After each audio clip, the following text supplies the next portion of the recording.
This. Merry Christmas again, horror fans. It's Danny and Pete, and we are from the Lasser Cast. And as usual, we are covering some holiday horror for you. And just out on Shutter, what, a day or so ago, Yeah, Thursday. was the sequel to one of our favorite movies that we enjoyed discussing.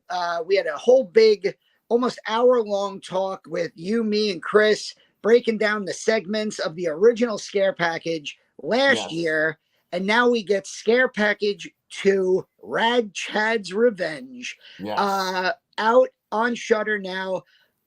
And what did you think? I thought this was an absolutely just to me, this is like what a horror comedy should be in many ways. Where it. What did you think? Yeah, I kind of had the same reaction I did to the original Scare Package. I started watching the original Scare Package on Joe Bob's The Last Drive-In. I kind of got in there. It was that segment where the guy's like melting into like this big ooze monster, and I was like, "This is so fucking stupid."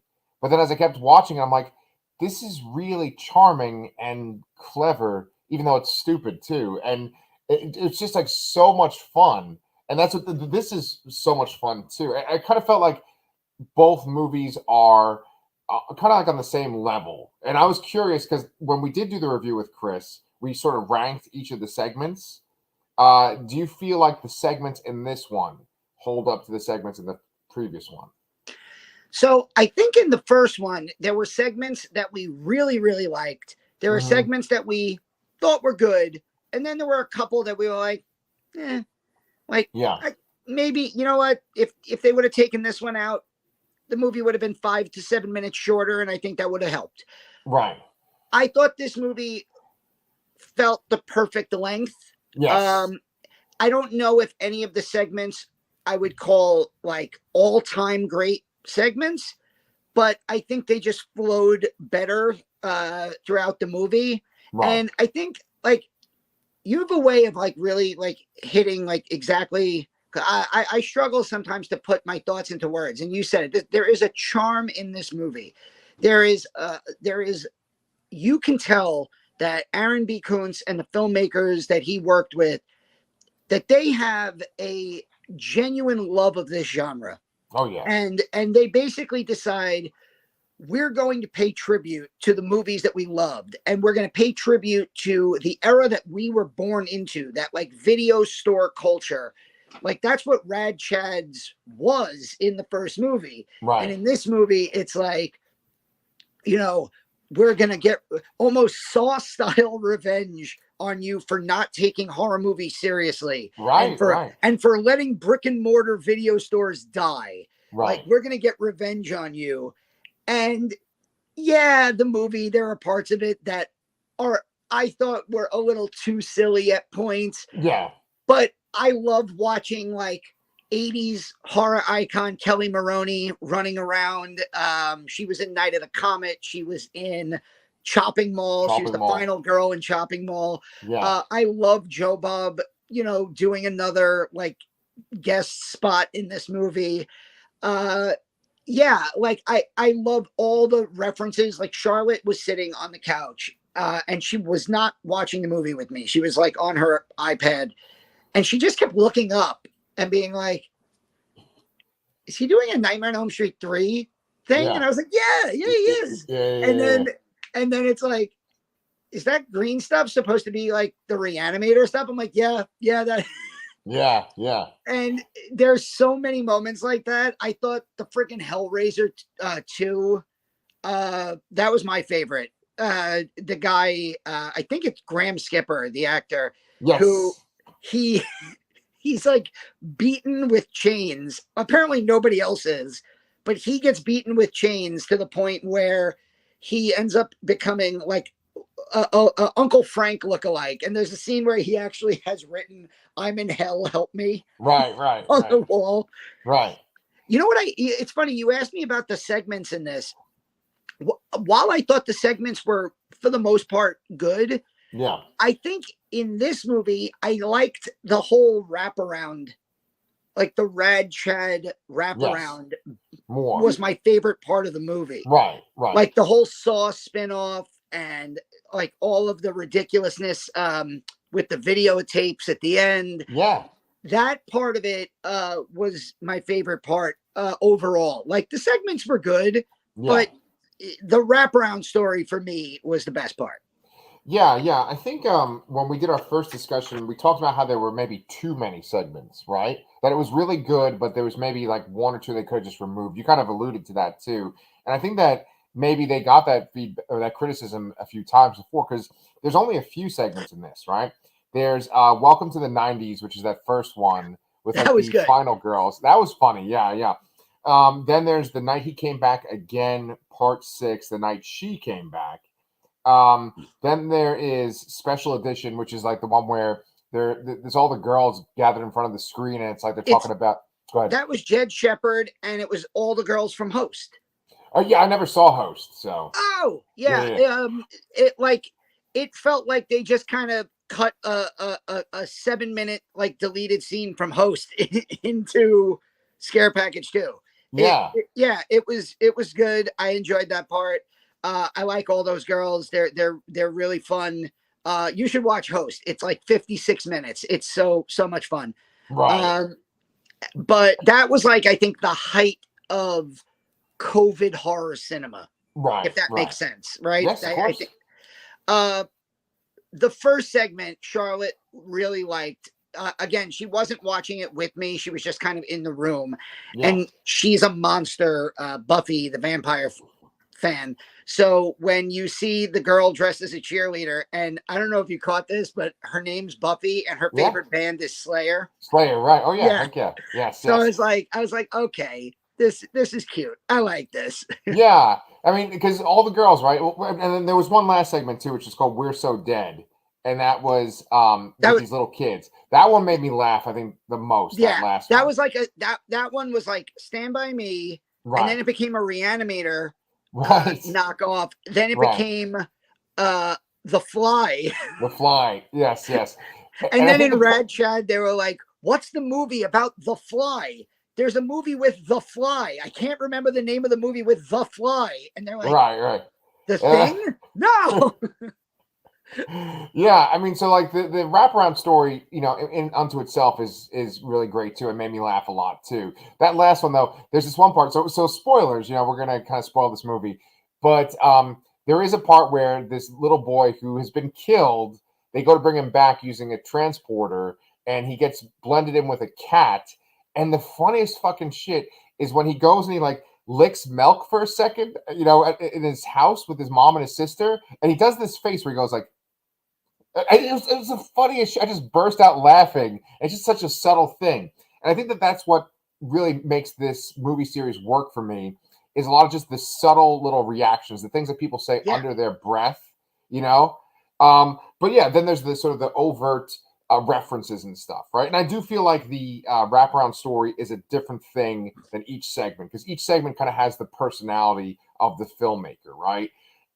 Did you also notice that there kind of was like at least half like British made sequences this time around? Because like We're So Dead, that was like British kids. And then and then like the other one were Special Edition, that had a bunch of British people too, right? So Host is British? I think so. I think some of the girls are. I'm not 100% sure where everybody's from, but what do you do? Like I feel like like this time around, like in the first Scare Package, there's like two segments that kind of really kind of stand out, and they seem like they don't really fit as well. Which is the one where the girls have the mask, like the candy like lollipop with the skull face. So that's one, and then the other one is when the woman wants to see her recorded show, and it's like Game of Mages or something, and she's like fighting with the spirit who wants to watch the show. Like, I feel like those two kind of are different from the other segments. This one, it felt like it was just straight up Scare Package. I think because people have seen the first Scare Package, they kind of knew what to expect and knew what to put in. Mm-hmm. No, I think I think I like this one a little bit more than the first one in the sense that it just felt like a tighter movie. I don't even know if it was longer or shorter. It was 99 minutes. Yeah. It didn't feel overly long. No. I thought that it, like you said, I thought that it had a charm to it. I thought that it had some kind of laugh out loud funny moments. And while a lot of the references were overt, Hmm. they were overt in a funny way. Like it was like, we're not, a lot of times, like you'll get a horror movie that is made by a horror fan and they'll like, I'm going to hide in these little Easter eggs. Like this is the complete opposite of that. Like they might as well have had like a woman in a bikini walking around like it's a mid round at a boxing fight, holding up signs like, now we're doing Nightmare on Elm Street 3. Now we're Right. doing Hellraiser. Now we're Right. doing Stand By Me. And it Right. was so overt that I felt like I enjoyed that more. Yeah. And I hope that Aaron B. Kuntz and his team keep working on these because Hmm. like once a year to make an anthology little horror like this. This one I felt like it was done in the way of like almost like the VHS movies, where like the whole idea of Rad Chad's Emporium and you're putting in videos and then with the whole Saw concept of like I want to play a game and here's Yeah. so I can. This is the type of series where um almost like a creep show type where I Hmm. just keep making them, you Yeah. know, because anything that we are criticizing, anything that we don't like in them is what 7 minutes out of Yeah. 95, Right. and the rest of the movie is stuff that we're patently enjoying.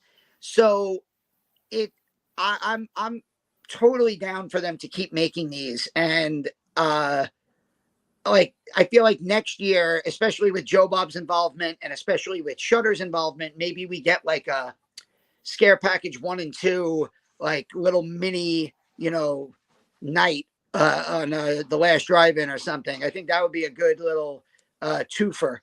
Yeah, yeah. And who knows if it's in a year, maybe they could do Scare Package 2 and 3, right? Yeah. Because they already had Scare Package 1 on the last drive-in, right? But um I was gonna say that there was one part towards the very end of the wraparound sequence, and you saw this on Twitter, but I'm watching the movie and the guy what's his face? Sam, he's in a wheelchair and he gets hit in the face with a machete and he's rolling down these steps at the very end. And it's real funny because it's just out of nowhere. He's rolling down these steps. Um, and I was like, wait a minute, what the fuck? I just Oh saw yeah, I this. saw you. You were like, I know that building. Yeah, like this week since I've been off from school, my family went to it's a place called Old Taylor High, and it's a high school that they converted into like a mall that has like bars and stuff and cool Whoa, shops. that It's sounds really awesome. it is really cool, yeah. And we went up those fucking steps and we're looking through, and there's an auditorium through those doors, like an old like 1960s school auditorium. And my wife was like, someone should film a movie here. And then I'm watching the movie and this guy's fucking rolling down those steps. I was like, holy shit. So I reached out to Aaron B. Kuntz, and if he's watching this review, we talked to him at one point saying, like, hey, do you want to come on the Lastercast? And like things just didn't work out schedule wise. But Aaron, if you're watching, if you want to come on, we'd love to talk to you about this movie. We love these two fucking movies, and also he did Pale Door too, right? Yeah. Yeah. It's all these people that like they all kind of know each other. Like Keith Lansdale, who we've had on the show twice. He knows all these guys, and I was sitting there thinking to myself, would I like these movies if they didn't have this sort of Austin connection where I kind of like I know of these people. I don't know them personally, but I like oh they're here, and I think they're just so charming that I would love these movies regardless of who made them or where they were made. Well, And- I've never been out of a Texas airport in my life, and so I have no connection to Austin or yeah, like that filmmaking scene. I know it's a huge scene down in the Austin area, yeah. but I mean, just sitting on my couch in Brooklyn, I love these two movies. So yeah. What do you call it? I just put out a video like last week with Paul Gandersman and Peter Hall, and they were the producers of the cold open segment of the first one of the first Scare Okay. Package, and Paul Gandersman he co-edited the cold open, so like they were kind of involved in these too, and they know these guys too. So yeah, it obviously is a scene, and that Taylor area, if you come visit me, Danny, I'll take you to that old Taylor High in that area because they are filming a lot of movies there too. Uh, Yeah, it's cool, man. Yeah. So, how about just for fun? Which segment did you like the most besides Rad Chad's Revenge?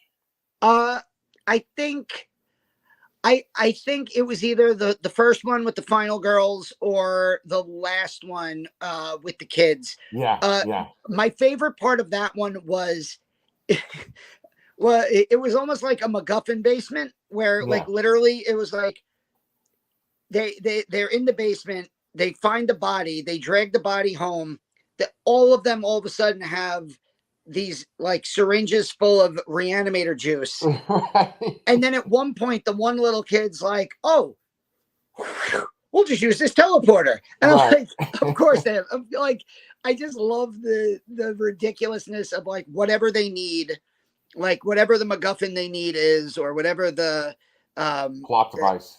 Deus Ex Machina that they need is just behind a curtain in the basement. Yeah. And I thought that that was a really fun little twist. And I thought that the acting of the kids in that one was kind of funny too. Like Oh, absolutely. the one girl's like, "It's not my fault. I'm a trained killer, just like my father." Right, right. Yeah, those kids were fantastic. And I think we should kind of do a shout out to the directors of each segment. I think because we did that last time with Chris. The first one, it's called Welcome to the 90s. And you tell me if any of these names pop up to you too. Alexandra Barreto. Then, of course, Aaron B. Coons did the Rad Chad's Revenge parts. The Night He Came Back Again, part 6. That was Anthony Cousins. I thought that name sounded really familiar. Is that someone we've talked about? I'm not sure. Oh, The only name that stood out to me was Jed Shepard because I know that he directed Host, and host. it's his Yeah. entire crew of the girls from Host. Maybe Anthony Cousins is just popping in my memory because I'm assuming that he did the original The Night He Came Back Again, which is in the first scare package, right? That could be. And then We're So Dead by Rochelle Wiggins. That gave me a very like Edgar Wright kind of vibe, that last one that we keep talking about. Yeah. Yeah, yeah. I mean, because they even did like those segments where they would like pull the fluid up in the syringe and it would do like these quick cuts. That was very like Shaun of the Dead, or Hot Fuzz. Um, yeah, I mean, just overall, I just really liked it a lot. It was funny as hell. And also, I want to give a shout out to Jeremy King, who's Chad himself. He's another guy too. He and I actually wrote back on Twitter a couple of times, like, we're like, "Oh, you want to come on the show?" And if you're watching this, Jeremy, we'd love to have you on. He did a fantastic fucking job as Chad once Yeah. again. So, were you happy to see the killer too from the first movie? I know he's a wrestler, right? Oh, the like what is it? The death something impaler, like the yeah, that's Dustin Rhodes. He's another uh big time famous Texan. He's still wrestling at 50 something years old, and he's in absolutely ridiculous shape. Like he did a match a few weeks ago for AEW, the wrestling company that Charlotte and I watch, and it was one of my like it was like a big like 8-person match, and it was so much fun. Like, and he's like uh he's really somebody to like uh idolize in the sense that like he's over 50 years old. He's in incredible shape. He's overcome a lot of like crazy shit, but he's doing great now, and he's like to be 52 and still like wrestling like on even like a part-time level is insane. Yeah, And yeah, I like that he like you could tell by some of his characters that he's played in wrestling that he likes horror. And yeah. so like I'm sure he gets a kick out of this too. Yeah, and I mean, we should also give a little shout out to Jessie, the final girl in this. That's Zoe Graham. Thought she was great in this too, just like she was in the original. And Dwight, I think he was like the standalone for me. He was just so funny. The guy who gets his skin ripped off. Yeah. Just so funny. And there's some absurd shit. I mean, Wait, there's so many. who was the chimney sweep? The Chimney Sweep was also Jeremy King. That was yeah, okay. I all right, that's what I thought the whole movie. But is the guy who's walking around with his arm off the whole movie? Yeah, okay. So that is He was in Mad Men. Rich Sommer, and he Yeah, plays and he's Rick. the villain in Summer of '84.